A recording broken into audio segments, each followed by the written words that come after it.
ਸਤਿ ਸ਼੍ਰੀ ਅਕਾਲ। ਅੱਜ ਮੈਂ ਆਪਣੀ ਪੇਂਟਿੰਗ ਬਣਾਉਣ ਲੱਗਾ ਹੈਗਾ। ਪਹਿਲਾਂ ਇਹ ਜਿਹੜੇ ਫਲਾਵਰ ਬਣਾਇਆ ਇਹ ਮੈਂ ਪੇਪਰ ਦੇ ਨਾਲ ਬਣਾਇਆ, ਜਿੱਦਾਂ ਆਪਾਂ ਲਿਖਣ ਵਾਲਾ ਪੇਪਰ ਹੁੰਦਾ ਉਹਦੇ ਉੱਤੇ ਨਾਲ ਬਣਾਇਆ। ਫਿਰ ਇਹਨਾਂ ਦੇ ਅੰਦਰ ਅਲੱਗ-ਅਲੱਗ ਕਲਰ ਕੀਤਾ, ਕਰਾਉਨ ਕੀਤੇ ਆ।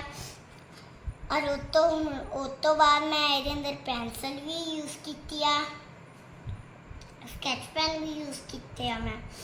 ਮੈਂ ਇਹਦੇ ਅੰਦਰ ਗਲੂ ਦਾ ਵੀ ਇਸਤੇਮਾਲ ਕੀਤਾ ਆ।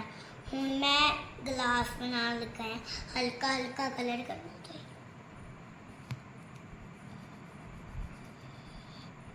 ਇੰਨਾ ਵੀ ਨਹੀਂ ਡਾਰਕ ਹੋਣਾ ਚਾਹੀਦਾ।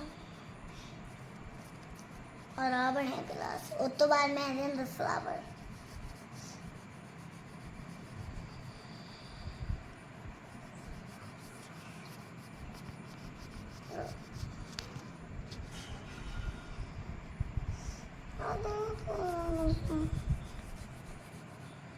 ਆਪਣੀ ਤੁਹਾਡੀ ਕਲਾਸ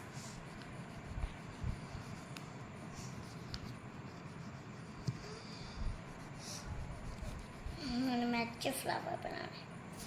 ਫਲਾਵਰ बनाने ਲਈ मैं पिंक कलर इस्तेमाल करना।